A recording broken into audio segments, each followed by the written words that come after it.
Hello everyone. So today I wanted to talk about the fallacies of unit testing. And this talk is a bit more special to me than the ones that I've given in the past, because this one is not focused specifically on some development platform or a technology or even a programming language, but it's more of a general talk about a problem that I think pertains to the software development industry as a whole. Of course, as software developers, we know really well that automated testing is crucial to modern software development because it enables us to deliver products more quickly without sacrificing quality. There is a problem, however, and the problem lies in the fact that automated testing as a concept, especially in the context of development, is too often conflated with unit testing. And so to many developers, especially those that are newer, those two sound like it's the same thing, and whenever they're tasked to write tests for their project, they always immediately think about just doing unit testing. And while unit testing is a great tool that helps achieve a specific goal, it too often becomes a goal in and of itself, and that usually leads to some issues. And during this talk, we'll look into some of those issues. We'll look into where unit testing can fall short, especially approaches that focus specifically on unit testing, and see what are the alternatives, what are the guidelines we can follow instead that help us establish a more efficient test suite that is relevant to our specific project. The examples in this talk will be in C#, so you can, if you're a C# developer, they'll be very useful to you. But if you're not, it still doesn't matter because the ideas are pretty universal and they can be applied to any language or platform, so it doesn't really matter. The other thing I want to mention is that this talk is kind of controversial. You can probably derive it from the title of the talk, but besides that, I also have some first-hand experience on this because I've published an article called "Unit Testing is Overrated" about a month ago, which was mostly on the same topic, just more detailed. And it got quite popular. There were a lot of people who reposted it, shared it, and it was also posted in Hacker News, for example, and some other outlets. And in just 3 days since it was posted, it got over 50,000 views. And if that's an indication of anything, I think it means that a lot of people are interested in this, and also that a lot of people's experience has resonated with what I've written in the article, which is also what I'll be talking about today. But of course, with any heated article, like with any spicy article, I would say there will be a lot of heated discussions. And in this case, there were a lot of it, some like hundreds and hundreds of comments. Some of those were really useful, I'm thankful for. Some of those were not as useful, I would say, because for the most part, some people were arguing against points that I wasn't even making. And that's in turn also partially my fault because I could have explained it better. But in order to prevent this from happening in this talk, I wanted to start with a few clarifications to get a few things out of the way before we even get started.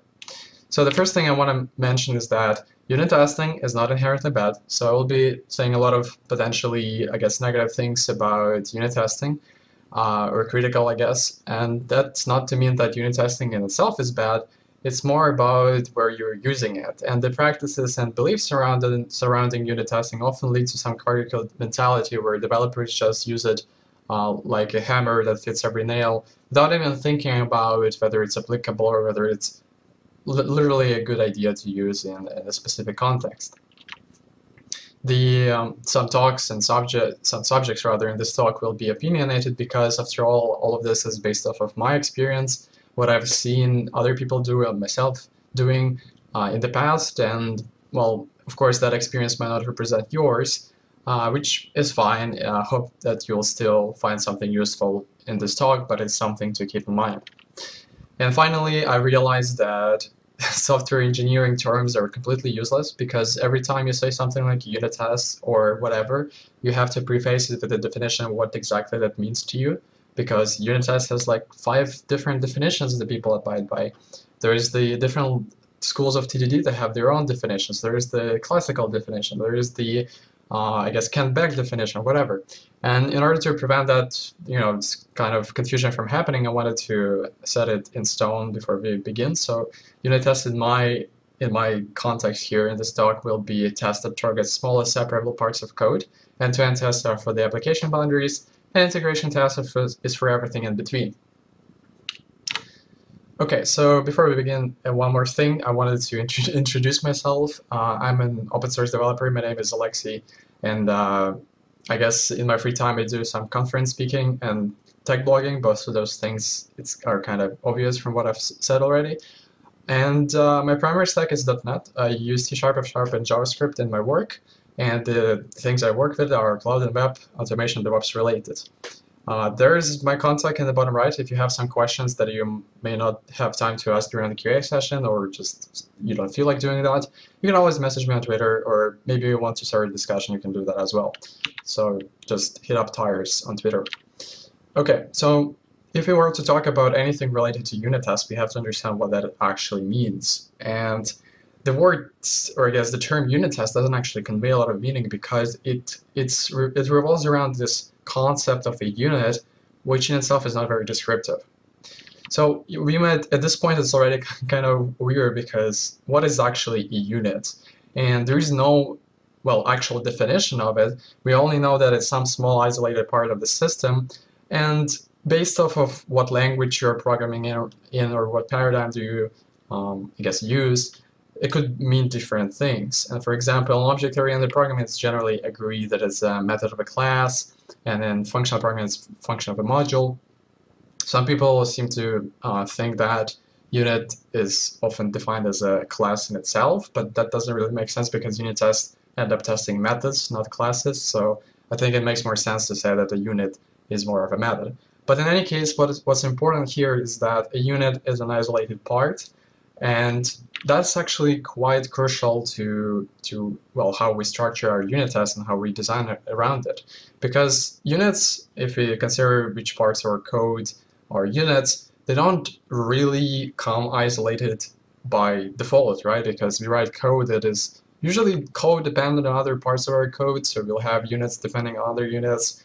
And just by having that, we can't really isolate some parts of it. So some of those will be isolated on their own, sort of, but some of them will not be. And of course, we know, because we're developers, we know that we can use patterns such as dependency inversion principle that would allow us to replace some of those interactions with abstraction. By having an abstraction in place, we can sort of hide the real interaction and say that, okay, for production, we'll use this one, and for testing, we'll use some mock or substitute or fake instance, doesn't really matter. And that essentially allows us to create this isolation around them. And this is something we need for unit testing. And it's also because of that unit tests have to exercise pure kind of behavior. So they have to test code that is pure. So if your code relies on databases or file system, maybe some external services, you can't really unit test that because you would have to end up replacing that with some substitutes as well. So just by making those observations, we can see that there are a few things we can mention. So first of all, unit tests are all about isolation. They achieve it by stopping dependencies. So we have dependencies, we replace them with abstractions, and then change those interactions into something else that is more suitable for our test in order to facilitate the behavior we want to exercise. And unit tests achieve that through stubbing, but they don't actually, because of that, don't actually test the integration between units since they're essentially not there anymore. And also because this is something integration tests are supposed to do. And then unit tests also mostly avoid exercising effectful code because they kind of stands for the previous points. And we can conclude from just those 3 points that unit tests are primarily useful to verify business logic. And business logic in this case is basically the pure parts of our code that are not dependent on something like global state or something that might change. Basically deterministic stuff that is something we might very well want to test. And those are not, bad things. They're just properties that we can observe by just looking into what unit testing is or what unit tests are about. And just like that, let's see how it works on this really simple example. I'm a little bit limited in space and what I can show, but I just came up with something really trivial. So there is the 2 classes. There is one that's called location provider. This one works by using an HTTP client to make a request to some web service and get a location based on a query or based on the user's current IP. So there are like 2 methods. And then there's also Solr calculator, which is another class that encapsulates location provider, and it provides, or lets us get sunrise and sunset times on a specific day for the card user based on their IP.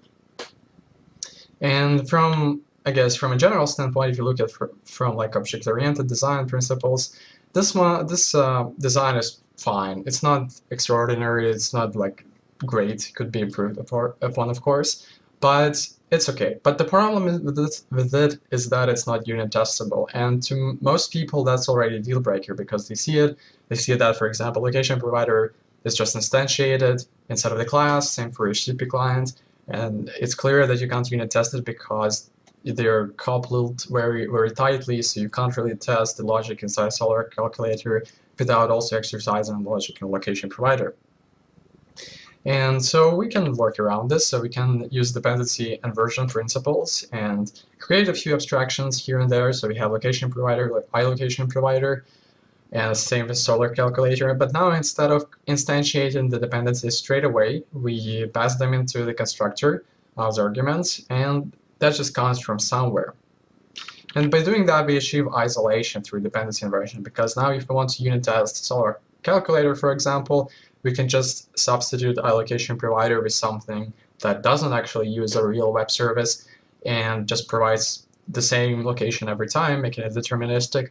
And then we can just test based off that if the logic inside the Solr times method works correctly. You can imagine it can span multiple, like hundreds of lines. There could be like a lot of math there. But also notice that isdisposable interface that was in previous screenshot is now gone because the objects no longer encapsulate their dependencies because they're provided from somewhere else. They have no business of managing their lifetimes. So because of that, they're kind of just, you know, ephemeral. But that's another point. But we can look at the influence on design we have just by trying to make our code unit testable. And there are a few points. So first of all, isolation comes at the expense of fragmentation.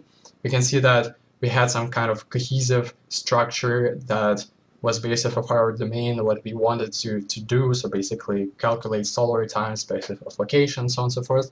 But because we had to make it unit testable, we had to separate it apart, create additional interfaces and stuff like that. And also because of that, the objects that we have no longer encapsulate their dependencies, like I mentioned, so they don't actually have so much control over what's happening inside of them as they did before. The abstractions that we added, they don't really serve any practical purpose apart from enabling testing. So normally you would add interfaces if you want to do some polymorphism, if you think that, for example, you might have multiple location providers, which may very well be the case, but it wasn't the case for this design, and it's not the case for a lot of other designs. So in this case, and basically abstractions were only for the sake of testing.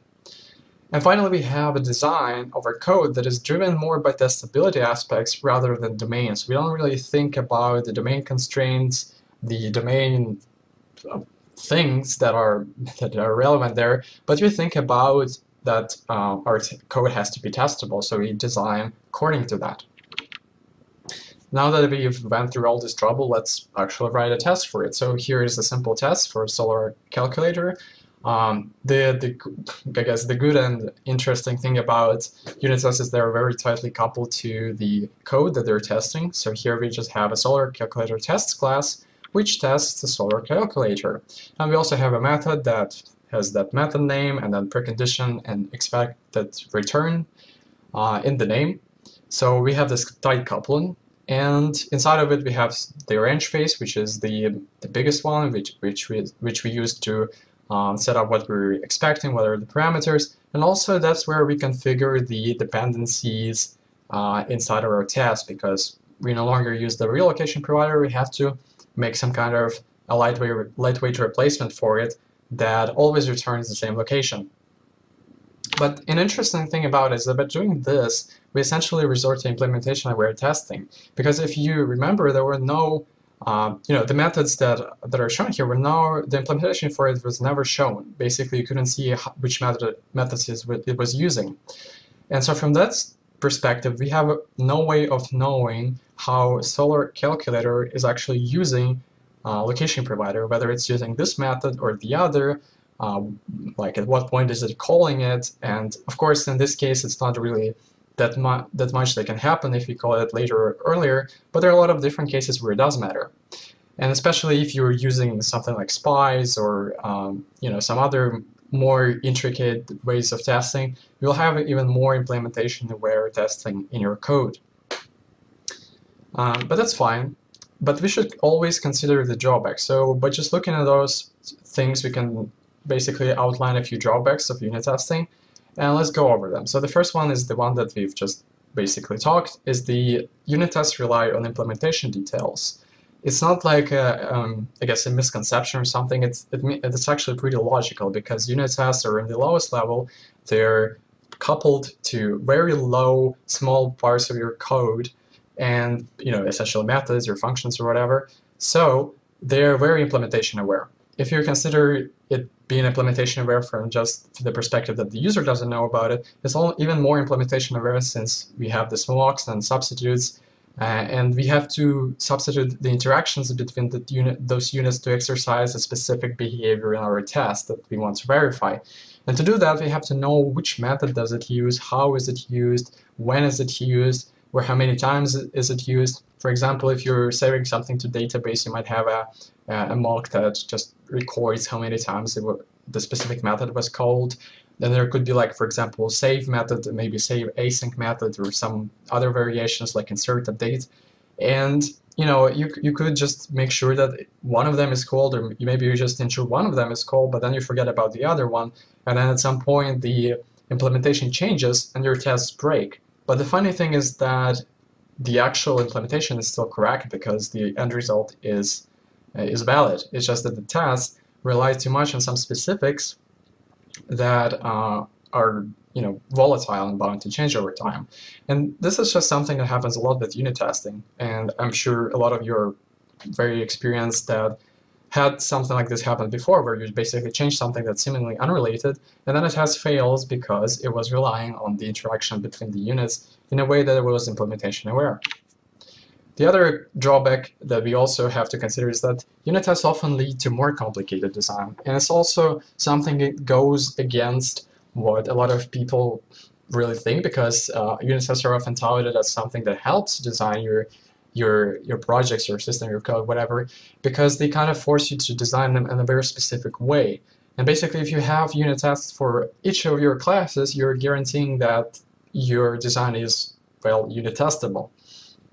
And while that's a fact, it's still debatable whether it's a good or a bad thing. For example, in our case, we doubled our code size just to introduce unit testing, just to make it unit testable.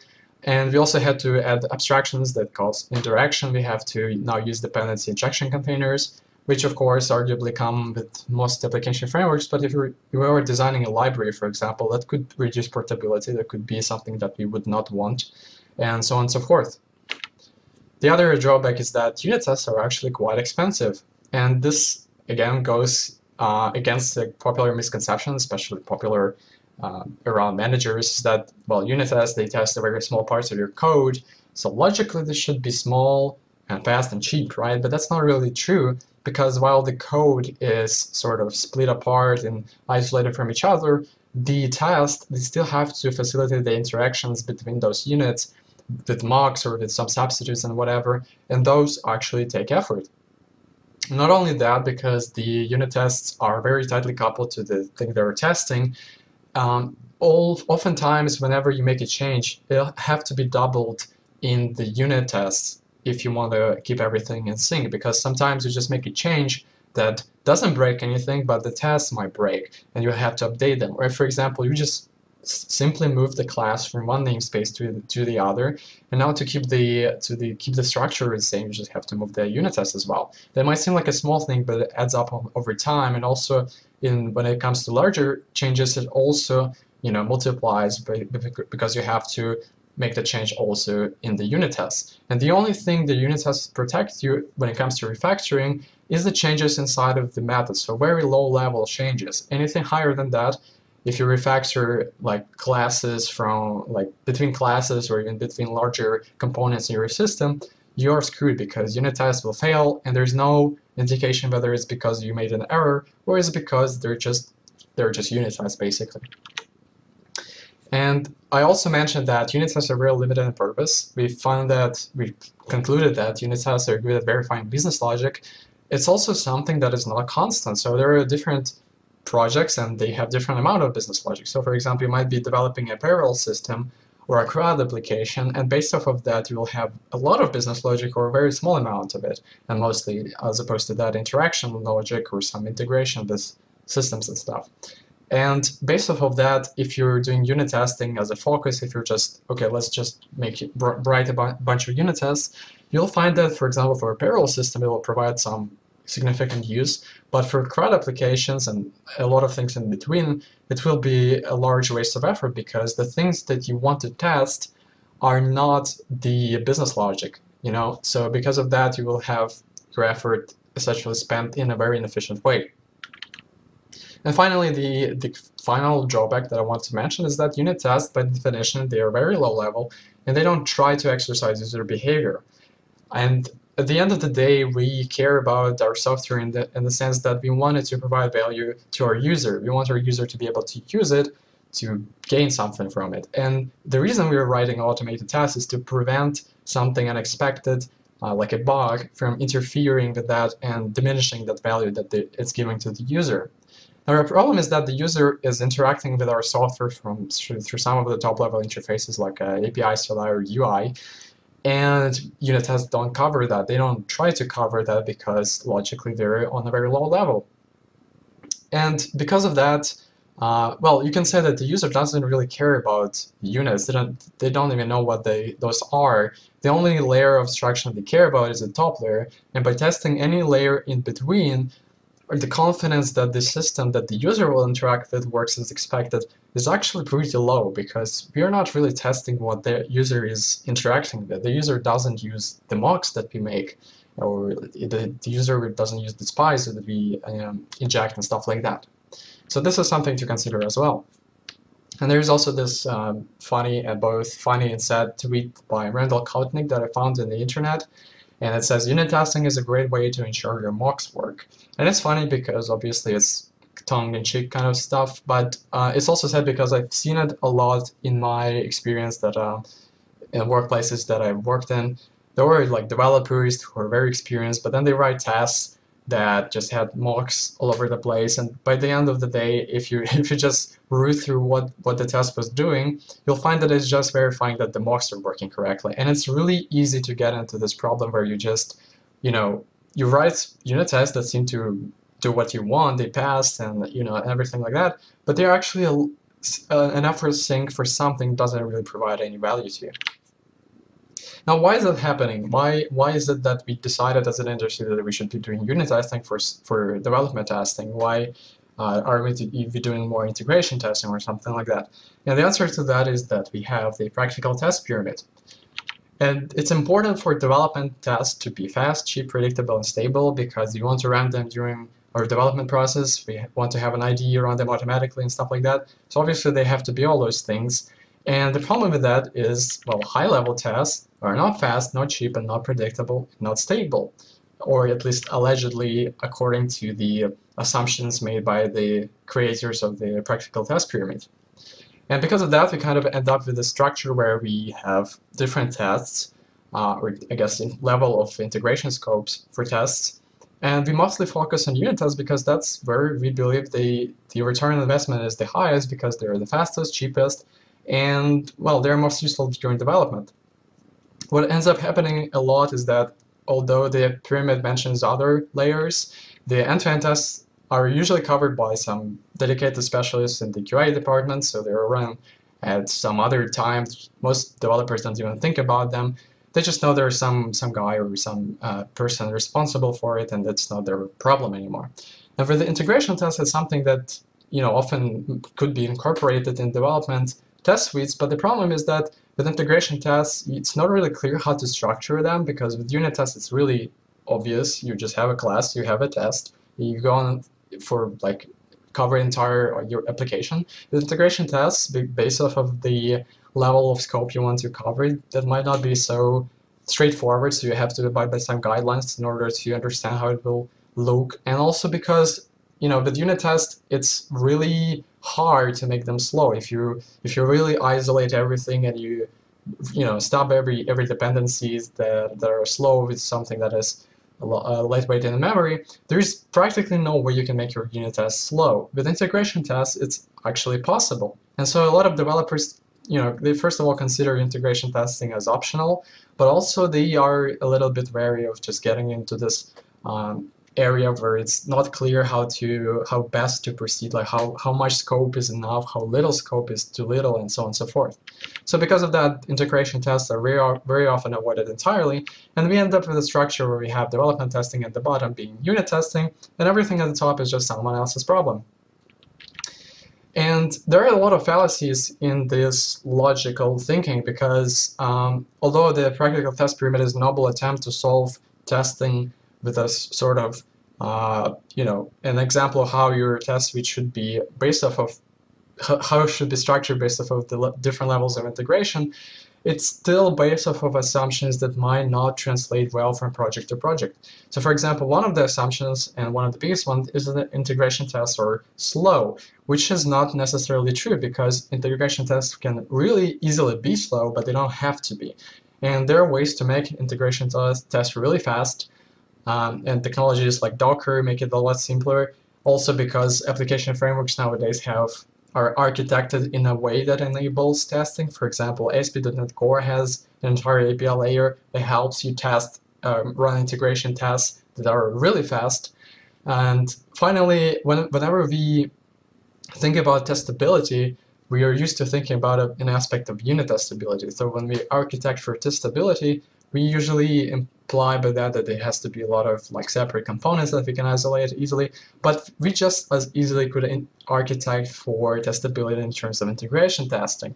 By making the parts that are easier to test in integration more available, and those parts that are a little bit harder, easily replaceable and stuff like that, which is kind of what ASP.NET Core did. The second false assumption is that return on investment is, according to the pyramid, is linear, which is also not true because it kind of assumes that the unit tests at the bottom are cheapest and also the fastest and everything else. But it kind of assumes that the isolation comes for free. So basically, just by not testing multiple things at once, you kind of just save effort. But we know that's not true because to isolate things, we have to put a lot of effort to, first of all, facilitate it in our design, and second of all, to write all those mocks and all those abstraction implementations that make it work in a way that we want it to for this particular test. And it often happens that a higher level test, which might not be on the very end of the pyramid but somewhere in the middle, could very well be cheaper, although a little bit slower than a complete unit test. But at the same time, it will provide more confidence because it's closer to what the user will experience. And finally, if you completely focus on going for fastest and cheapest tests, it's great, but being cheap and fast does not make tests automatically valuable because you can have the fastest and cheapest test in the world that just doesn't do anything and it's not really helping you in any way. And the other thing is that something I also mentioned is that business logic is not a constant. So because we're actively testing business logic with unit tests, it's also contingent on the amount of it in your project. So we've seen that, for example, for some banking application, it could be a lot of it. For some crowd application, it could be very little of it. And depending on it, it really is, it might even make more sense to not write any unit tests at all, and you will get much higher return on investment by doing so. And of course, there are cases where you want to write mostly unit tests, but a lot of modern software nowadays contains a lot of glue code, which is just basically integration with different parts that doesn't really require unit testing. It does require integration testing to make sure that everything works correctly when integrated together. So depending on the project, the pyramid can be really misleading and cannot represent the context of your particular project. So because of that, it's fair to say that development testing is a much bigger problem than just figuring out how to unit test things. So what are the alternative approaches we can consider? And this one I just call reality-driven testing because I feel like it's driven by reality rather than what the pyramid indicates that we should be driven by. And well, the idea here is that we should look into what makes tests the most valuable to us and try to go from there. And the value of the test is really just dependent on one property, and that is confidence that it provides us.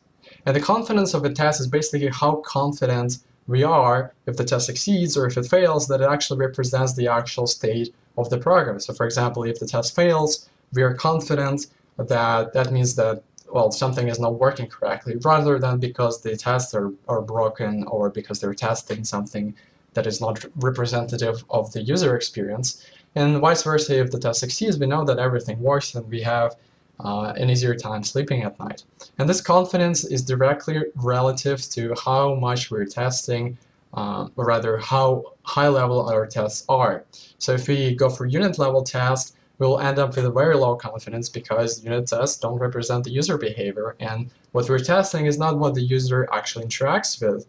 And the user is the only thing we really care about. So at the end of the day, we can have a million bugs in our code, and if the user can't see them, or like they don't surface to the highest layer, it doesn't really matter. It's like if you have a million bugs in the code, but there is nobody to tell you about them, do they really exist? Are they really bugs? And similarly, conversely, I guess, if you go for the highest level test, you'll get the highest confidence. So in that sense, we get the highest value out of higher level tests. The problem is, of course, with this is that higher level tests are, the pyramid got it right, that they can be cheap or can be more expensive, they can be more slow, and they're often more indeterministic, more unstable. So you may have tests that just don't have the same result every time, which lowers their confidence as well. And so that makes sense. It makes sense to base off our test off of their value and then look what makes sense for our project. So for example, we can try to get as much confidence as possible and see if we can make tests that are reliable and fast and so on and so forth. And if we can't, we can just scale back and try for a lower level. And it often happens that with a project, you will end up with a test suite that has all kinds of different tests. Well, not really, they're usually around the same area, but it's theoretically possible that you'll have, for example, tests that are at unit level, end-to-end level, and somewhere along the integration scope. And it really makes you question how exactly am I supposed to structure them, because with unit tests it's really trivial. You just mirror the structure of your code, and when you have tests that are different scope, it doesn't appear that trivial anymore. So in order to do that, we can look at what makes what we consider the software that works correctly to work correctly. So when do we say that everything is working correctly? It's when the user can do whatever they need to do. And what does the user need to do? Those are the things that are defined by the functional requirements of our software. So for example, in our simple example project, the user needs to be able to get solar times for their location. Let's imagine they also need to be able to get solar times during periods of midnight sun, so some edge cases, and they also need to get solar times even if their location cannot be determined. Those are some of the examples of functional requirements you may have in your project, in your system. And if you look closely enough, they just kind of resemble tests. So we can just make tests that are based off of those requirements, and those are in turn functional tests. And the beauty of functional tests is that they don't really care if they're at the unit level or end-to-end level or anything in between. As you can see, the implementation is hidden because it doesn't really matter to the fact that these are functional tests. They are functional because they're driven by functional requirements. And that makes them really easy to structure, because we can have, let's say, one feature with all the requirements to another feature as a separate, testing class or whatever it is you're going to call it. And this really helps you structure, because you can have unit tests or integration tests or end-to-end tests inside of those based on what your project necessity allows. And it doesn't really matter to how the tests are structured. So we also kind of get rid of this coupling where whenever a class changes, we have to also change the name of the test and so on and so forth. And by doing that, if we make a test suite that is based off of functional requirements, we actually get what the unit tests are promising us all along, which is the live documentation. We can actually look into the tests and see what the project is doing. So for example, here we can see all the things that a user can do with the API presented by the library. And they are written in a human-readable format, which is thankfully to some of the XUnit test display options, and there is no dependency on the structure, so from this you can't really infer how the code is structured, and that's a good thing because it shouldn't depend on those things. And you might say, okay, functional requirements are great, but our team is very agile, we don't have requirements, we just kind of have, you know, impulses or something. But the thing is, functional requirements can come in two forms. They can be formal and informal.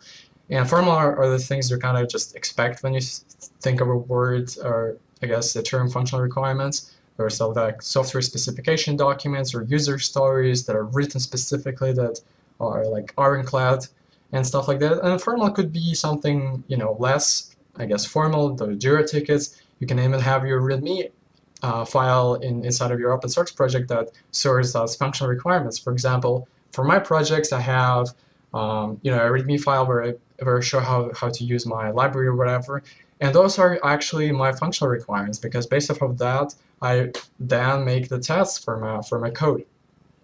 So as long as your software provides some value to the user, as long as it does something that is useful, it will have functional requirements in one shape or another.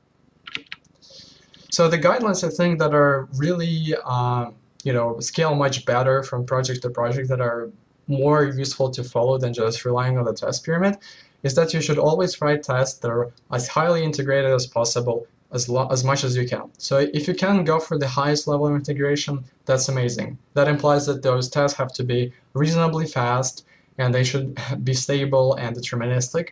But often it's not possible, so it's fine to scale it back as little at least as you can. And the idea here is not that we're aiming for a specific integration scope that is not really relevant to us. The idea here is that we try to get as far as possible, you know, along that direction, but that's the only thing that matters, really. It doesn't really matter if our tests end up being unit level or integration level or anything in between. And while doing that, of course, we want to keep their speed, complexity, and stability acceptable through various means, including architecture, the technologies we rely on, hybrid testing, and so forth. And the test that we write shouldn't really depend on the structure of the code that we're trying to test, but rather be partitioned by the threads of behavior that the user should be able to exercise using our software. So it might be still a little bit confusing what all of that means. So I prepared a little example where we take the two classes that we had in the beginning of the talk and turn them into a ASP.NET Core application, and then write a functional test suite for that application that just tries to get as far as we can into you know, highly integrated tests and see if that's possible or how well it can be done. So, you know, we have the location provider. Finally, there is the implementation. So it's just a simple class. It has a HTTP client as a constructor parameter and has a method that queries some API. And, you know, the method is pretty simple, so there is nothing much to look at here. And as you can see, it also takes IP address as a parameter. So it uses the IP address provided by the framework because, you know, the IP address of the client is not the same as the server, so we have to actually provide it here. Then the Solr calculator is much the same. It relies on location provider. And then we have this part where it kind of just gets the location and then uses this calculate Solr time offset method. I wanted to show like the extent of the complexity there, but it's just not enough space on the slide.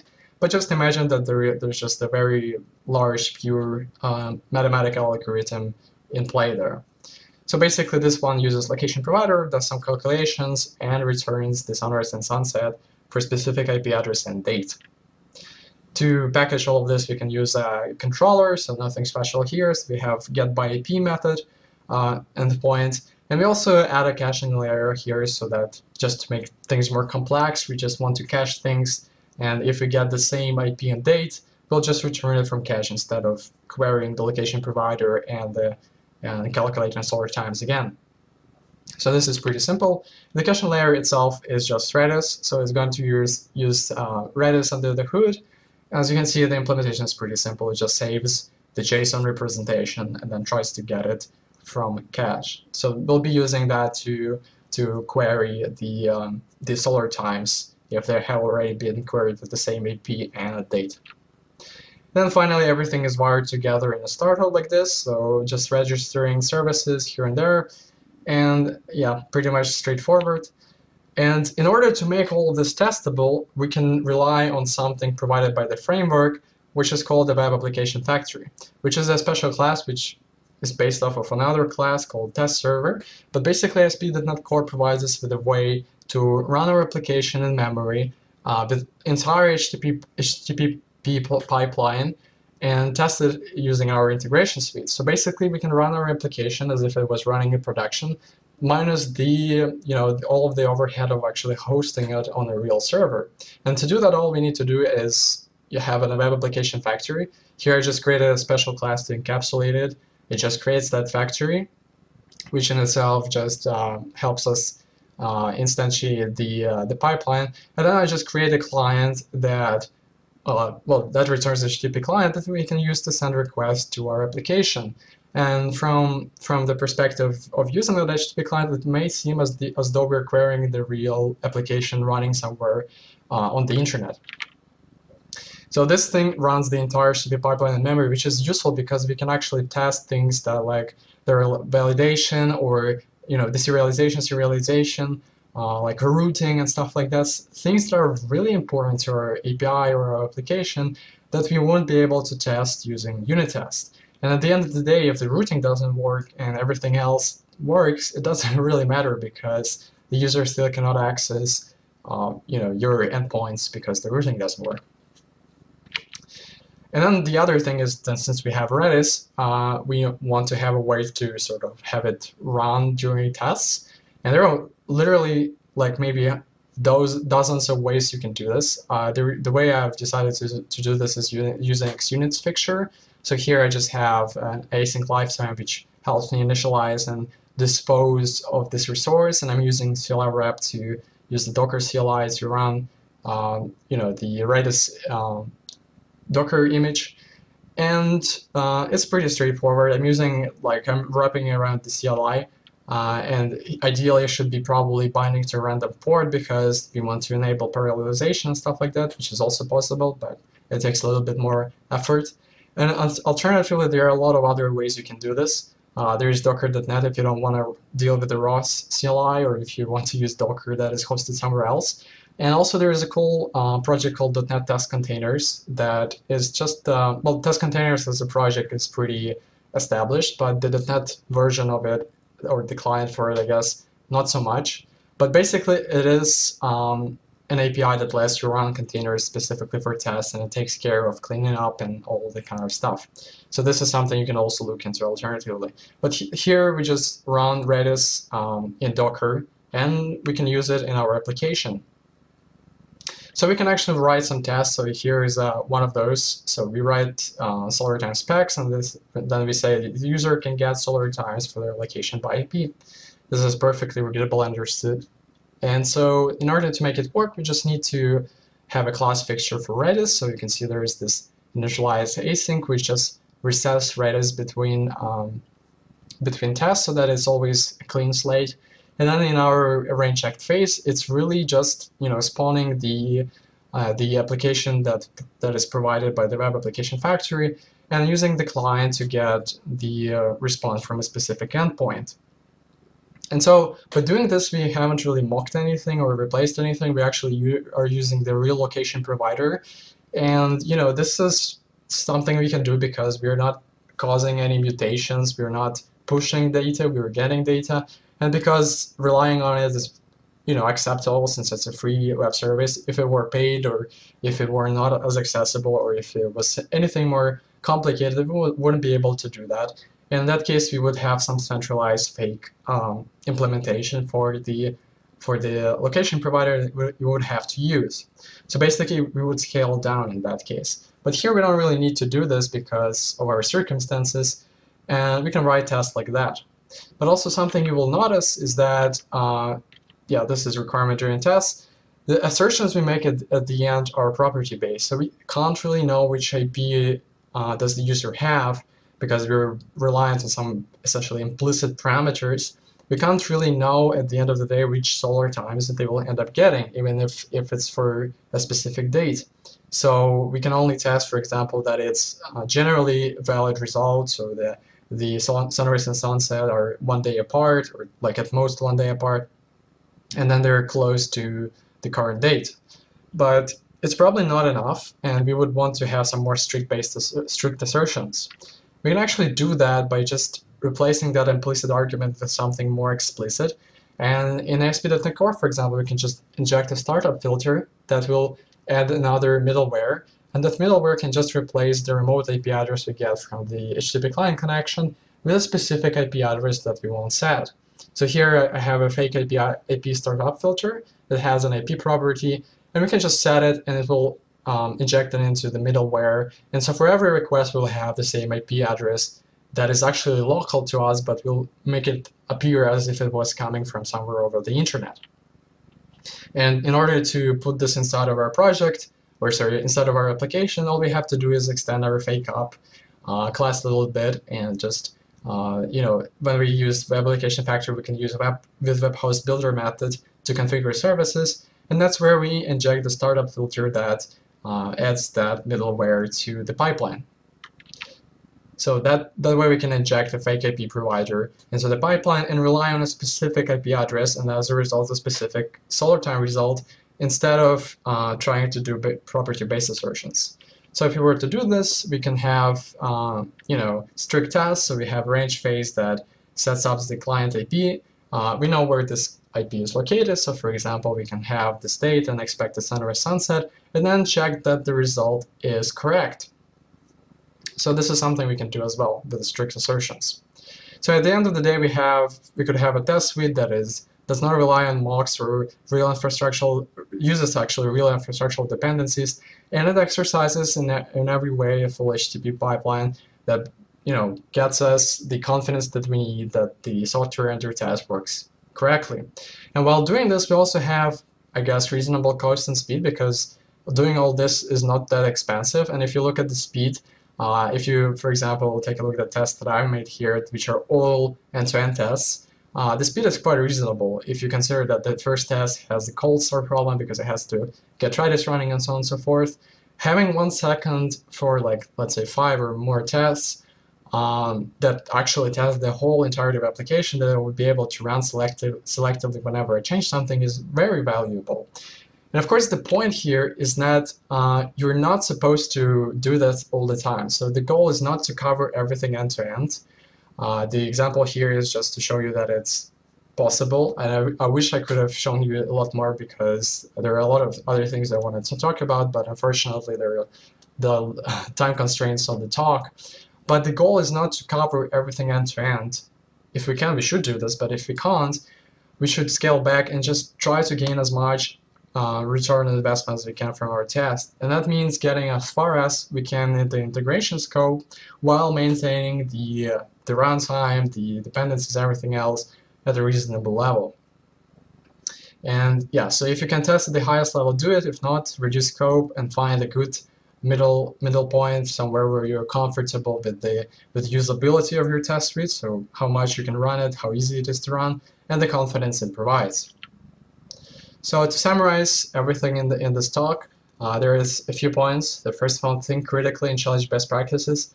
I would just generally suggest not to rely on best practices, just sort of keep them in mind and apply them when you're sure they're relevant, but also question whether they're relevant to your particular context, because things change over time and they might become obsolete. Don't rely on the test pyramid, because it is based off of assumptions that might not be universal, might not apply to your project.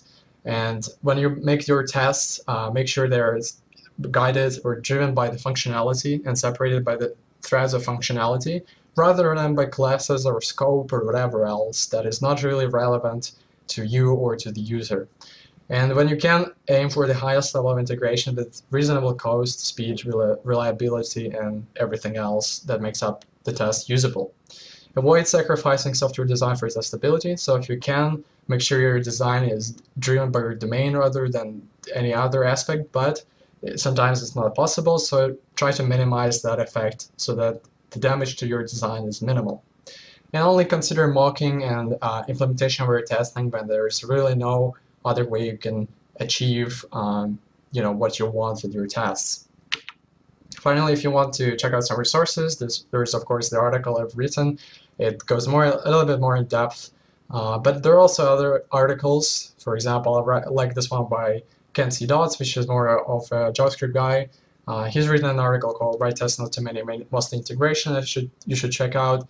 There's others, for example, Eric Elliott, Mocking is a Cod Smell, and there's of course the one by DHH called Induced Design Damage, and there are a series of articles by him that are just covering the effects of 2D and unit testing on the design of systems in general.